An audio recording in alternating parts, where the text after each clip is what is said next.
À 60 ans, Carla Del Ponte est sur le point de quitter son poste de procureur général du tribunal pénal international pour l'ex-Yougoslavie, un poste qu'elle occupe depuis 1999.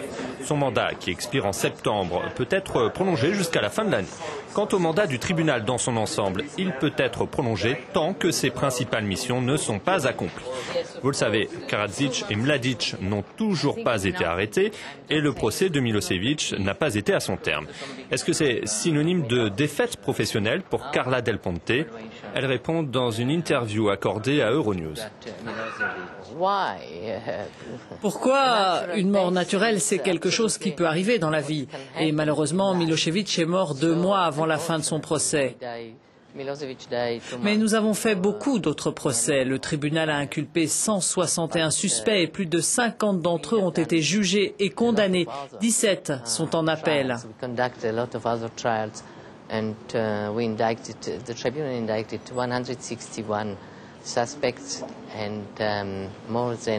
Enfin, je pense que nous sommes capables d'amener devant la Cour les principaux responsables des crimes commis dans l'ex-Yougoslavie durant le conflit. Crimes contre l'humanité, crimes de guerre et génocide.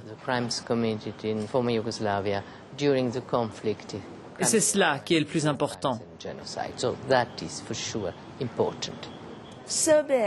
La Serbie et l'Union européenne ont repris leurs négociations le 13 juin. Est-ce que ça signifie que la communauté internationale et vous, personnellement, avez envoyé un signal très fort au sujet de l'arrestation de Karadzic et Mladic?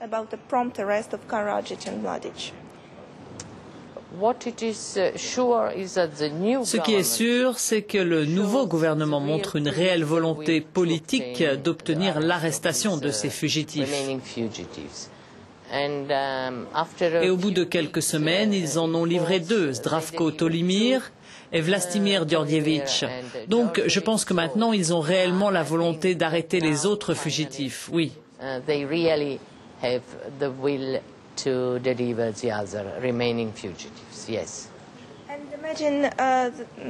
Imaginez que Belgrade n'arrête pas Karadzic et Mladic aussi rapidement que vous le souhaitez. Pensez-vous que, dans ce cas, l'Union européenne pourrait encore stopper les négociations?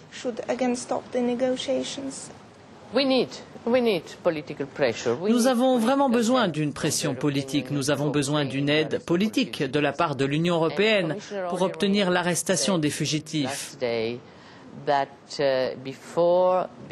Et le commissaire Olli Rehn a dit l'autre jour que la Serbie, avant d'être considérée comme candidate à l'entrée dans l'Union européenne, devrait pleinement coopérer avec nous. Donc, en d'autres termes, cela signifie que la Serbie doit livrer les fugitifs avant d'être en mesure de poursuivre son chemin vers l'Union européenne. Que pensez-vous des propositions internationales sur le futur statut du Kosovo? Leurs réalisations peuvent-elles devenir un obstacle pour la coopération entre la Serbie et le tribunal? J'espère que non, j'espère vraiment que non. Mon but est d'obtenir mes fugitifs. Bien sûr, je préférerais ne pas avoir d'autres obstacles que la bonne volonté du gouvernement serbe pour transférer les fugitifs.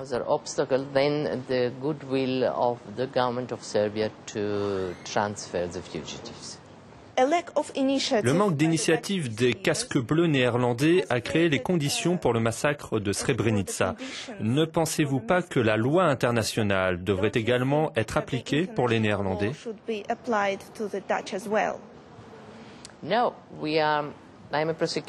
Non, je suis la procureure pour la commission des crimes commis durant le conflit. Je ne suis pas autorisée à instruire sur les responsabilités morales et politiques. Je ne suis pas chargée de la prévention des crimes.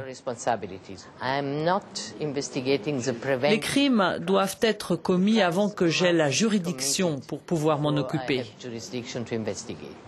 Lequel de ces cas était le plus important pour vous d'un point de vue personnel?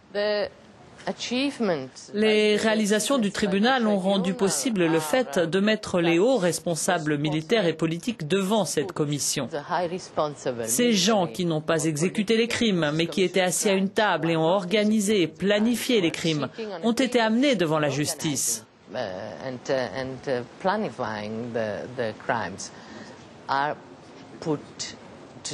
C'est ça le principal accomplissement. Parce qu'après Nuremberg et Tokyo, cela n'avait jamais été fait, donc c'est une grande avancée.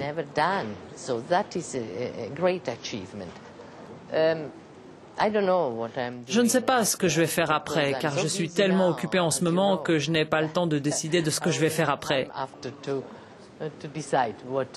Et bien sûr, cela dépend de mon gouvernement auquel je suis rattachée. Quand je reviendrai, je serai encore rattachée au ministère suisse de la Justice.